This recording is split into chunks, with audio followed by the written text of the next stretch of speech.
Welcome to the Reality Revolution. I'm your host, Brian Scott. Today we're returning to Donald Curtis, the actor who became a New Thought teacher, who wrote some wonderful books we've covered in several episodes, including The Meditations, Affirming the Wonderful, Echoes of the Wonderful, Donald Curtis's You Can Do It. They're all very inspiring and motivational and powerful. He had a way of writing affirmations and teachings that were incredible. Today's episode focuses on balance, something I needed to return to. It's been a while since we discussed this on the podcast, but it is so important. Many times you don't receive what you're trying to manifest because you place too much importance on it. All of nature and the universe works in perfect balance. We see that in the Walter Russell material.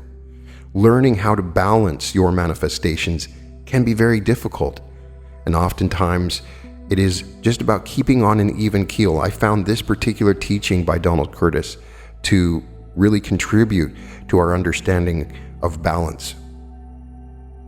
Keep on an Even Keel by Donald Curtis. An Oriental proverb says that God does not subtract from life the time we spend fishing. For fishing, I have at various times substituted many other activities: gardening, painting, writing, meditating, golfing, and even working. Yes, your work can be and should be fun. The important thing is that you must have balance in your life. You must keep on an even keel or you will tip over. Long before stress, tension, pressure, and anxiety became household words and killers of the working populace, Shakespeare spoke out for balance in his speech. To the players from Hamlet, speak the speech, I pray you, as I pronounced it to you, trippingly on the tongue. But if you mouth it, as many of your players do, I had as lief the town crier spoke my lines. Nor do not saw the air too much with your hand thus, but use all gently from the very torrent, tempest, and as I may say, whirlwind of your passion, you must acquire and beget a temperance that may give it smoothness. Oh, it offends me to the soul to hear a robustus, periwig-pated fellow tear a passion to tatters, to very rags, to split the ears of the groundlings, who for the most part are capable of nothing but inexplicable dumb shows and noise. I would have such a fellow whipped for overdoing termagant. It o'er hands, Herod, pray you avoid it. Be not too tame neither, but let your own discretion be your tutor. Suit the action to the word to the action, with the special observance that you overstep not the modesty of nature, for anything so overdone is from the purpose of playing, whose end both at the first and now was and is to hold as 'twere the mirror up to nature, to show virtue her own feature, scorn her own image, and the very age and body of the time his form and pressure. Now this overdone or come tardy off, though it make the unskilful laugh, cannot but make the judicious grieve, the censure of the which one must in your allowance overweigh a whole theatre of others. Oh, there be players that I have seen play and heard others praise, and that highly, not to speak it profanely, that neither having the accent of Christians nor the gait of Christian, pagan, nor man, have so strutted and bellowed, that I have thought some of nature's journeymen had made men and not made them well. They imitated humanity so abominably. And let those that play your clown speak no more than is set down for them. For there be of them that will themselves laugh, to set on some quantity of barren spectators to laugh too, though in the meantime some necessary question of the play be then to be considered. That's villainous, and shows a most pitiful ambition in the fool that uses it. The importance of play. The idea of diversion is inherent in the concept of play. It is essential that you learn how to turn your attention to matters that have no real importance or significance other than your wanting to do them and have fun. The scope of such activities is limitless, ranging from mountain climbing to crocheting and Scrabble. Play is anything you do for fun. It may actually be more intensive and strenuous than your daily work, but it is fun for you. Then you are playing. The only thing that is actually ruled out is your daily occupation of work, because one of the essentials of play is abstinence or freedom from work. You may say, but I get more fun out of my work than anything else. Fine, you should. Have fun working, but have fun doing other things too. When your attention is held steadily upon one thing for too long, a lag develops and you go stale. This is part of the law of reversed effort, which states simply that if you try too hard, the power works against you instead of for you. Play is a form of release that relieves tension and channels creative energy to work constructively. Play is a means of refilling. In play, you utilize aspects of yourself that are neglected in everyday activities. Play to be worth anything must be a joyous expression of life. The arts, hobbies of all kinds, sports, both spectator and participating, travel, and the pursuit of the simple pleasures of nature all offer a great field of play. Choose your form of play and have fun doing it. Play is an important part of life. God and golf. Golf today is classified as one of the major professional sports around the world. In the United States alone, several hundred professionals play tournaments over a 10-month period, with total prizes exceeding millions of dollars. In addition, there are hundreds of country clubs where thousands of members play golf, and an untold number of public courses where even greater number of golfers play regularly. Over the past 1,000 years, there are records of golf tournaments played in the 11th century. There have always been many who were dedicated to this challenging pastime. More people are playing golf or playing at it today than ever before. What is golf all about? Even though it is classified as a sport, it really isn't, nor is it a game. A game is something you play for fun. Golf is often frustrating and exasperating. One weekend, Duffer threw down his clubs with an anguished howl, exclaiming, "And my wife thinks I'm having fun out here." It sometimes becomes addictive.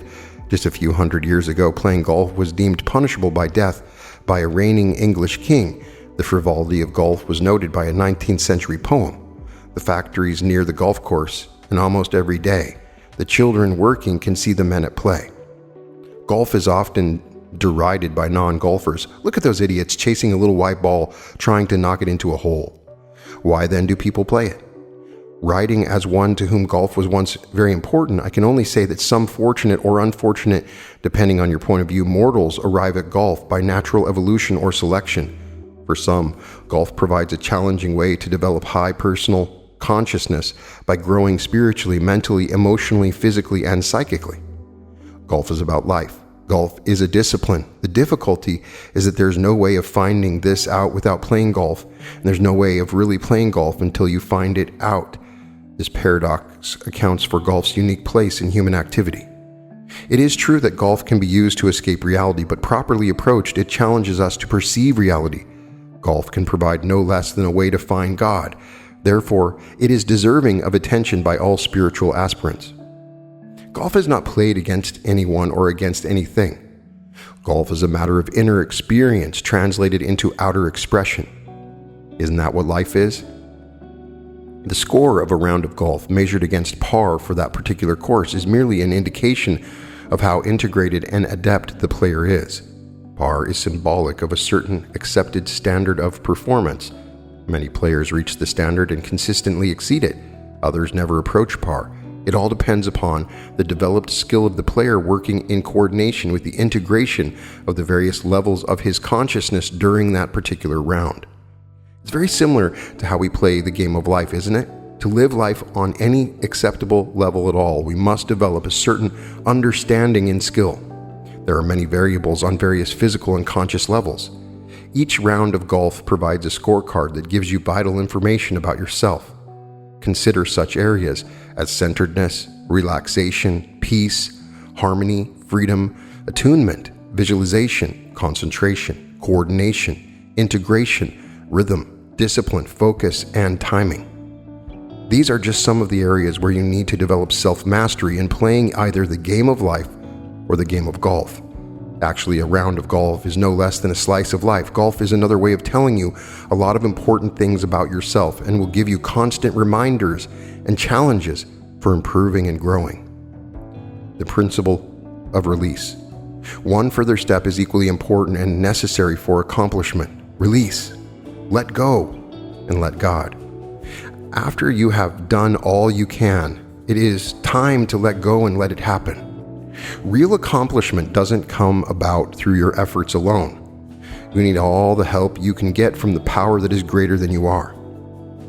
Knowing when to cease from your personal efforts and turn your plans and projects over to the creative process to bring them to fruition is the secret of accomplishment.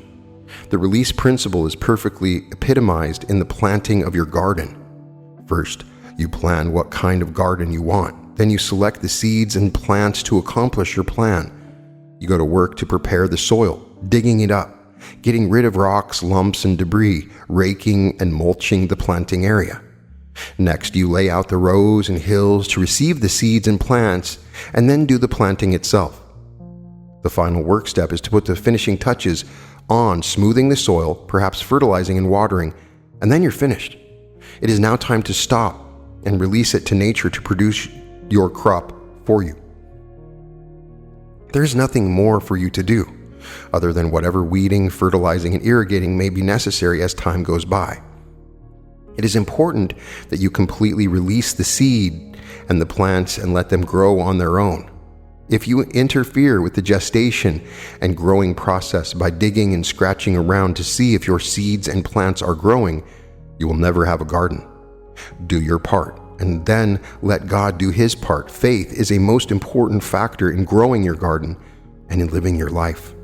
My father demonstrated his understanding of the law of release and the completeness of his faith, along with the necessity for hard work, on our wheat farm in eastern Washington. We all worked very hard to get the fields ready for seeding, plowing, harrowing, treating the seed, and then actually planting with horse-drawn drills. Later, we had tractors. When we finished a field, removed our machinery, and closed the gates, my father would invariably say, "Well, boys, there's our crop for the year." He released it. He knew we had done all that we were required to do or could do. It was time to release the seed so it could grow toward the harvest. And of course, barring flood, fire, or drought, which sometimes did occur, the harvest always came. So it is with every project and endeavor in your life. Understanding the miracle of seed time and harvest will keep your life in balance. Leave some space. When I became a full minister on my own, I kept a heavy schedule of intensive work. The work was there to be done. I enjoyed it. I was proud of the fact that I could do so much. Frankly, a lot of it was an ego trip, but I didn't know that at the time, nor would I admit it if I had. I didn't even acknowledge the health risks and the strain on my marriage and family. But finally, I began to heed the counsel of my esteemed mentors, Ernest Holmes and Manly Palmer Hall, who had pointed out to me that work isn't everything, that other aspects of life need attention also. "I don't understand why you work so hard," Dr. Holmes used to say to me. "You're one man trying to do 10 jobs. Wouldn't it be better to get 10 men to do 10 jobs? Mr. Hall said, "There is something wrong if you are spending more than an average of 8 hours a day at your work. You need to do a better job of planning. There are other things in life besides work, no matter how important and noble that work may be. I suggest you do somewhat as I do. When I have finished my 8 or 9 hours of writing and administrative duties at his Philosophical Research Society in Los Angeles, I wrap it up, go home, and immerse myself in my collection of Japanese art, and experience pure shibui, the spiritual ecstasy, freedom, peace, and euphoria that come from experiencing sheer beauty. As the beauty, harmony, and peace reach my soul, my spirit is healed, and I am at peace. Or I go to my stamp collection, spend hours with it, and achieve the same result. Relax, son. The world is going to continue to spin without you spinning." On the morning of what was to be the last day of her life, Hazel Miss Ernest Holmes' last words as she bade me goodbye and blessed me on my way were, "Now run along and stop trying to fill every moment of your life. Leave some space between your appointments and your activities." I understood what these beloved friends were telling me, but it took years for me to change or even want to change. In the end, My approach has changed without my really doing anything about it. I've learned to handle whatever comes my way without getting all bent out of shape. I'm able to stay on an even keel by practicing the principles and techniques set forth in this book, the truths set forth in the Bible, the ancient wisdom, and many other modern New Thought and New Age teachings. Living from within outward. After setting forth the principles of effective living in the Sermon on the Mount, Jesus concludes by saying, "Therefore, whosoever heareth these sayings of mine and doeth them, I will liken him unto a wise man which built his house upon a rock. The rain descended, and the floods came, and the winds blew and beat upon that house, and it fell not, for it was founded upon a rock. And every one that heareth these sayings of mine and doeth them not shall be likened unto a foolish man which built his house upon the sand. And the rain descended, and the floods came, and the winds blew and beat upon the house, and it fell. And great was the fall of it." Matthew 7:24-27. Jesus' instructions emphasize the importance of living from within outward instead of the other way around. He directed, "Seek ye first the kingdom of God and his righteousness, and all these things shall be added unto you." Matthew 6:33. You reach the inner center by establishing and maintaining balance and harmony inside yourself so that there is perfect equilibrium between your inner being and your outer activity. This is accomplished by building an inner consciousness of calm, quiet, and peace, and adopting a way of life that expresses it. It will keep you in the flow and on an even keel. This inner harmony is best achieved through the practice of meditation. Through my occult and esoteric studies, I practice techniques of meditation and make them an integral part of my spiritual life and what I teach. Meditation is the process of becoming one with life, one with being, one with all that is good, beautiful, and wonderful, becoming one with God. If you spend a good part of your day just running around doing things, it stands to reason that you need to balance your activity with periods of contemplative thought when you don't try to do anything, but let something greater than you are do it through you. Meditation comes from the Sanskrit word metta, which means wisdom. Meditation is doing the wisdom or experiencing the wisdom. A synonym for wisdom in this sense is spirit or light, or the presence of the infinite, invisible oneness. It has been proved scientifically that the human body actually responds to relaxation and meditation. The blood pressure goes down, the heart is slowed, the pulse rate is quieted, the respiratory rate drops, a refreshing, replenishing activity of spirit starts to circulate through the entire organism, manifesting its perfection and wholeness. Meditation is the process of beholding the light in ourselves and in each other. Meditation is becoming still and knowing that the presence within is God. Meditation is listening prayer. The basis of meditation is quietude. It is a process of prayer that is characterized by stillness. When the conscious mind endeavors to become still, there is an automatic response within us that quiets it down. There's a mental law that says we become what we contemplate. Spend a certain proportion of your time in the contemplation of the infinite, concentrating upon the divine presence within you, with the expectancy that you will see God, become one with him, and awaken to his presence. The process is always from within outward. When you meditate, you become God-filled. In order to become God-filled, it is necessary to first become self-emptied. Use denials and affirmations through self-examination, arrive at some decisions about what you want and don't want in your life, and prepare yourself for the greatest of all spiritual practices, the practice of meditation. How to meditate. Relaxation. Relax your body and sit easily in your chair with your spine erect and your head upright, in line with the base of your spine so that there is no slumping, but be relaxed in your manner. Your feet should rest lightly upon the floor, or you may cross your ankles. Let your hands rest in your lap. Let go, release, and do nothing. Don't even try to meditate or think, just be. Be receptive and perceptive to all that is bright and beautiful around you and within you. Breathing. Just breathe easily. Don't breathe in as much as breathe up. Breathe in through your nose and feel the air going to the very top of your head. Then exhale easily through your mouth.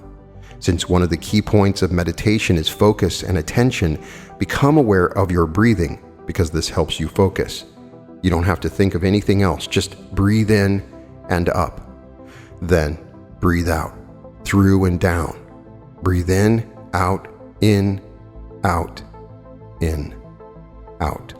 Breathe out through your mouth as though you were going to make the sound ah. Breathe in through your nose and out through the mouth, lightly making the ah sound. Do this several times. Repeat the process, intoning 1. Then again make the O sound. Intoning. Next, form your lips a little differently. This time, you're going to intone Om with the universal sound, the God sound, the sound of the infinite. Breathe in easily and intone Om. Give equal value to the O and the M, intoning the O and vibrating the M. Once more. Om. And again. Om. Do this 7 times in a very easy meditative manner. Now establish the consciousness of breathing through your mouth, pulling the breath up from the very tip of your toes to the very top of your head, holding the breath centered there for a few moments before exhaling through the mouth. Do this several times. Focus. In order to stay in a meditative receptive state, the eyes are usually closed, but it is not absolutely essential. Attention to your breathing and to sound focuses your mind on specific spiritual activity within. The next step is to focus your attention at the center of your forehead and just let it dwell there. While you are mastering the techniques of meditation, adopt the following 4 progressive states of relaxation and receptivity. Calm. Calm is upon the face of the deep. Affirm silently, I am calm, cool, and collected. Keep your attention at the center of your forehead. Meditation is not spoken. It is a contemplation, concentration, and realization of spiritual truth. You may start by speaking, but then you will just become still and receive. Quiet. Your attitude is one of receptivity and listening. Since the human mind tends to be very active, trying to do things on its own, you must quiet it down. You have something greater than your human mind, your personal will, which is one with the Father's will. Your mind will be willed to be still, so it starts to wander off and think of outer things. Just say, this is not I. Just eliminate the intruding thought. The I that is left is the real I am, which is God, Christ within. Peace. Calm, quiet, peace. Keep the attention at the center of your forehead. Move from this into a feeling of total peace, the peace that comes from inner knowing, the peace that comes from being integrated, unified, attuned, calm, quiet, peace. Move now into a period of complete silence. You are in the midst of your meditation now. There is no time factor involved, no external concern or consideration. You are one with the one. Calm, quiet, peace, silence. Sustain the silence now, in the consciousness of quietude. Let the God chant flow into your meditation. The God chant. Oh my God, I love thee. How I love thee, how I love thee. Oh my God, I love thee. How I love thee, my God. God, how I love thee. How I love thee, how I love thee. God, how I love thee. How I love thee, my God. Repeat. Reflect upon its great affirmation, allowing it to penetrate your being as the silence is prolonged. You are now free in the realization of the oneness that transcends time and place, or distance, or space. You want nothing more than to be in the divine presence forever. What you have done in your meditation is to free yourself to come up to your natural level. You've come into the secret place of the Most High, which you quest for, search for, and thirst for more than anything else in the world. You are now in the process of returning from the years of wandering in the wilderness. You're entering into the promised land, the kingdom of God. Your humanity is functioning on a higher level than it ever has before. The more you practice the presence of God, the more you experience God. Now start to relate to the outer. Gradually stir a little and begin to experience hearing and seeing again. Open your eyes just a little at first and let the inner consciousness of oneness come to you. As you reestablish effective awareness, your deep inner experience of meditation is sustained in every part of your being. You have asked in prayer rather than in an external endeavor to cause something to happen. You have become still and let something happen within. More answers, more solutions will come from the inner experience of meditation than any outer tussling could possibly give. You never need to leave this place in meditation.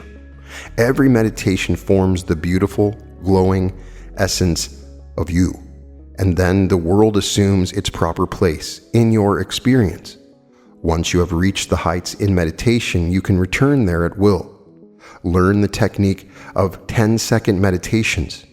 Wherever you are, whatever you are doing, you can always salvage 10 seconds. Just make a short statement like, "The peaceful, orderly nature of life is working through me now." Then just sit, absolutely still for a few seconds, and let the inner force work through you as the inner power responds to silence. Ideally, you will want to spend at least 1 hour a day in meditation, but you don't have to spend that long to start with. Begin with perhaps 10 minutes. Whatever you are comfortable with, aim toward 20 minutes in the morning, 20 minutes sometime during the day, and 20 minutes before you go to bed at night. Which is more real, the way you are right now, back with sense and contact, or when you broke that contact and floated freely in inner space? They are both real.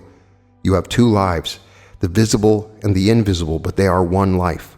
That realization is the whole point of meditation. Learn how to sit quietly and peacefully and turn on the well springs of the great and magnificent potential within yourself.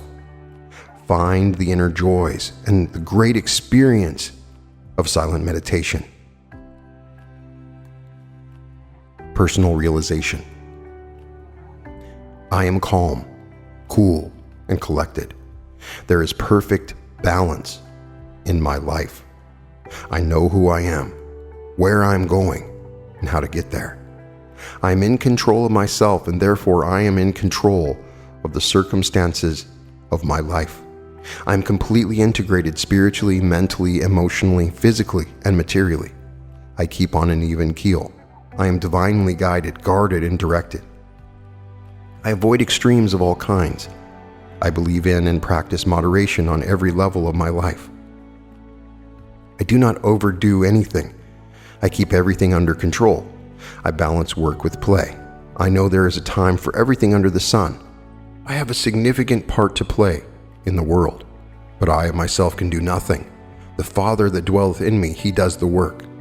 This realization puts everything in perspective and keeps everything in focus. I know what is important and what is not. I concentrate on what is important, but I keep everything in perfect balance. I do my work efficiently and well, but I do not let it consume me. I balance my work with play. I am regenerated and renewed by a wide variety of interests. I have a lively interest in everything and everyone. I participate, I observe, I experience, I experiment, I read, I study, I listen. The wonder and beauty of life flow into my consciousness and make me whole. I live totally on every level. The universe is constantly revealing its miracles to me, and I drink them in with awe and wonder. I am a child of the universe. I am a native of eternity. I am a person for all seasons. My universality balances my individuality. I am poised and complete. The free, full flow of life surges through me, making me whole on every level. I am bright in spirit. I am clear in mind. I am pure in heart. I am strong in body. I am ordered in all of my affairs. I embrace the good, the true, and the beautiful. My joy and faith make me whole. I am a knower and a doer. I love music, art, literature, theater, and sports. I joyously participate in everything that life has to offer. I live life joyously and fully. My interests and hobbies provide the variety that makes the unity of my life possible. I am alive with the joy of life. Order, balance, harmony, and right action are with me all the days of my life. In the silence and peace of meditation, I perceive and experience my oneness with life, with being, with all that is good and beautiful and wonderful. Cosmic energies flow through me. The infinitude of space fills me. The universal reality envelopes me. I experience my oneness with God. Thank you, Father, Mother, God. And so it is. So this short lesson by Donald Curtis is important.